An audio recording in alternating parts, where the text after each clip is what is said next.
আসসালামু আলাইকুম সবাইকে। শুভ সকাল। আশা করি সবাই ভালো আছেন। আমরাও আলহামদুলিল্লাহ ভালো আছি। আজকে সকালের ওয়েদারটা অনেক সুন্দর, মাশাআল্লাহ। খুব সুন্দর ঝিরিঝিরি বৃষ্টি পড়ছিল আর সাথে প্রচণ্ড বাতাস ছিল।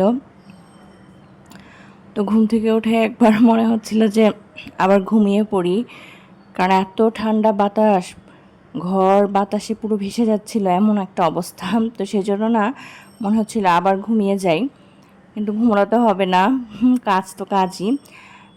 মেয়েকে স্কুলে পাঠাতে হবে, সেজন্য মেয়েকে ঘুম থেকে ডেকে তুলেছি। মেয়েও কিন্তু একদমই উঠতে চাচ্ছিল না, শুধু বারবার বলছিল যে আরেকটু ঘুমাবো আরেকটু ঘুমাবো, কিন্তু স্কুল তো মিস দেওয়া যাবে না। সেজন্যই ওকে ডেকে তুলে রেডি করে দিয়েছি। তো ঘুম থেকে না এত সুন্দর ওয়েদারে উঠতে আসলে সবার ইচ্ছে করে না। তো মেয়েকে স্কুলে পাঠিয়ে দিয়ে এখন কিন্তু কিচেনে চলে এসেছি। আমি আমার কিচেনের কাজগুলো কমপ্লিট করে নিব। ব্রেকফাস্ট এখানে একটু রুটি বানানো হয়েছে, সেই সাথে অন্যান্য সবজি, মুরগির মাংস এগুলো একটু থাকবে। আর তারপর তো আমি আমার হাজব্যান্ডের জন্য একটু ভাত বসিয়ে দিব, ও লাঞ্চ নিয়ে যাবে। তো সেই জন্য ভাতের চালটা বের করে নিচ্ছিলাম। সকালবেলা উঠে না মাঝে মাঝে মনে হয় যে আজকের দিনটা যদি একটু অন্যরকমভাবে শুরু করা যেত। কিন্তু আসলে বিয়ের পর থেকে না সংসারের এই রুটিন ওয়ার্কটা সব গৃহিণীদেরই থাকে, তাই না? উদাস হওয়ার কোনো সময় নেই, বা সময় নষ্ট করার মতো সময় নেই, তাহলেই কিন্তু রুটিন এলোমেলো হয়ে যায়। তো আমি এখানে একটু লাউয়ের তরকারি করে নিয়েছি, শোল মাছ দিয়ে লাউ আর ঢ্যাঁড়সের ভাজি করেছিলাম। এটাই হাজব্যান্ডকে আজকে লাঞ্চে দিয়ে দিব, লাউয়ের তরকারি আর ঢ্যাঁড়স। তো তারপর হাজব্যান্ড কিন্তু ব্রেকফাস্ট করে লাঞ্চ নিয়ে অফিসে চলে গিয়েছে। আমি এখন একটু চা খাবো, সেজন্য চায়ের পানি বসিয়ে দিলাম। আর আজকে না ওয়েদারটা এত সুন্দর, তো আমি আজকে বারান্দায় চলে যাব চা খাওয়ার জন্য, কারণ মনে হচ্ছে বসে বসে প্রকৃতি দেখি আর চা খাই। আর প্রকৃতি দেখতে দেখতে না আমার হঠাৎ করে এখন মনে হচ্ছে যে কোনো একটা পাহাড়ি এলাকায় চলে যাই। আসলে পাহাড় আমার অনেক বেশি পছন্দ। ছোটোবেলা থেকে আমি উপন্যাস পড়ে পড়ে বড় হয়েছি। সেখানের উপন্যাসের যে প্রকৃতির বর্ণনা, সেগুলো আমার কল্পনায় সবসময় ভেসে বেড়ায়। তো সেগুলি মনে হচ্ছিল যে কাঞ্চনজঙ্ঘা, দার্জিলিং, কালিম্পং, এগুলোর গল্প পড়ে পড়ে কিন্তু আমি ছোটোবেলায় থেকে বড় হয়েছি। তো মেঘ, পাহাড়, প্রকৃতি এগুলো আমার খুব পছন্দ। বাংলাদেশেও কিন্তু রাঙামাটি, বান্দরবান, খাগড়াছড়ি এই এরিয়াগুলো খুব সুন্দর, মানে হিলি এরিয়া আমার অন্যতম পছন্দের একটা এরিয়া।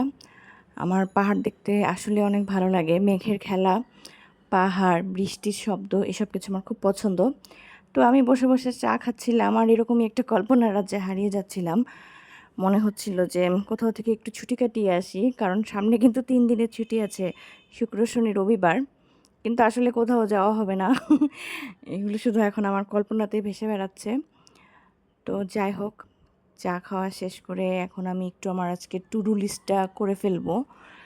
আজকে সারাদিনে যে কাজগুলো ইম্পর্টেন্ট, হাইলাইটেড, সেই কাজগুলো লিস্ট করে রাখছি এখন। এতে করে না লিস্ট কমপ্লিট করলে মানে কাজগুলো শেষ হয়ে যায়।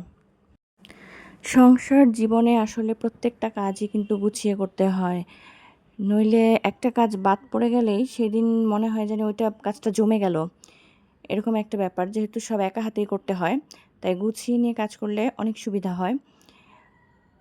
তো এদিকে আমি স্কুল থেকে বাচ্চাদের দিয়ে আসলাম, আবার নিয়ে আসলাম একজনকে।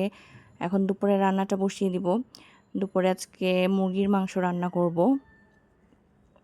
তো সেজন্য মুরগির মাংসটাকে ভালো করে আগে কষিয়ে নিচ্ছিলাম মশলা দিয়ে। আর তারপরে একটু পেঁপের তরকারি রান্না করে নিব আজকে। পেঁপেগুলোকেও কেটে আমি সবজিটা বসিয়ে দিলাম। আর রান্নাবান্না করার ফাঁকে ফাঁকে না আমি আবার সারাদিনই বললাম না আজকে বৃষ্টি হচ্ছে, জানালা দিয়ে আবার একটু পর পর বৃষ্টি দেখছিলাম। কি সুন্দর একটা ওয়েদার, মাশাল্লাহ, একদম ধোঁয়াশা ধোঁয়াশা দূর থেকে লাগছে। তো রান্নাবান্না শেষ করে কিচেনটা ক্লিন করে ফেলেছি। এদিকে ঘরবাড়িগুলোকেও একটু গুছিয়ে নিতে হবে, ঘরবাড়ি এলোমেলো হয়ে আছে। তো ঘরটাকে আমি ক্লিন করার জন্য চলে আসলাম। আর সব কিছু ক্লিন করে তারপরে আবার কিন্তু শাওয়ার নিয়ে বাচ্চাকে স্কুলে আনতে যেতে হবে। মানে একদম টাইম মতো সব কিছু শেষ করতে হয়, না হলে সময়ের সাথে পারা যায় না। আর ঘরবাড়ি পরিষ্কার করতে নিলে না আসলে প্রতিদিন যে রেগুলার ওয়ার্ক সেটা আমি করি, কিন্তু ডিপ ক্লিনিংটা প্রতিদিন করা সম্ভব হয় না। ওইটা হয়তো সপ্তাহে একদিনই করি। অনেক কাজ থাকে তখন, কারণ লাইটগুলো কিন্তু নোংরা হয়, ওগুলোকে কাপড় ভিজিয়ে ভিজিয়ে সব কিছু মুছতে হয়।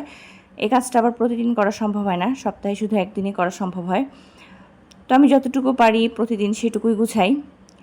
আর হেল্পিং হ্যান্ড তো এসে ঘরটা ঝাড়ু দিয়ে মুছে দিয়ে যায়, নইলে একা হাতে আসলে সব করাটা খুব কঠিন হয়ে যায়, যেহেতু বাবুরা এখনও ছোট।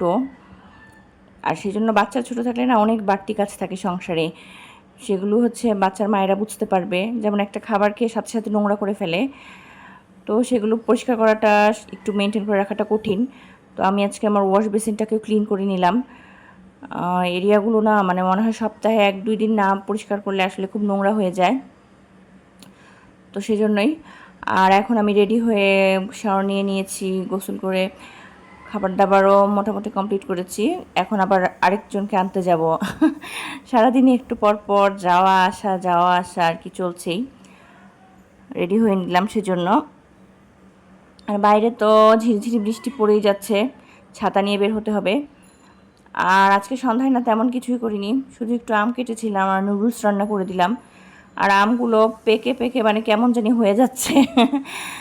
আর রাত্রিবেলা একটু আজকে আলু ভর্তা করে নিলাম, অনেক দিন ধরে ভর্তা খাওয়া হয় না। তো আজকের ব্লগটা এ পর্যন্তই। ভালো থাকবেন সবাই, ধন্যবাদ সবাইকে।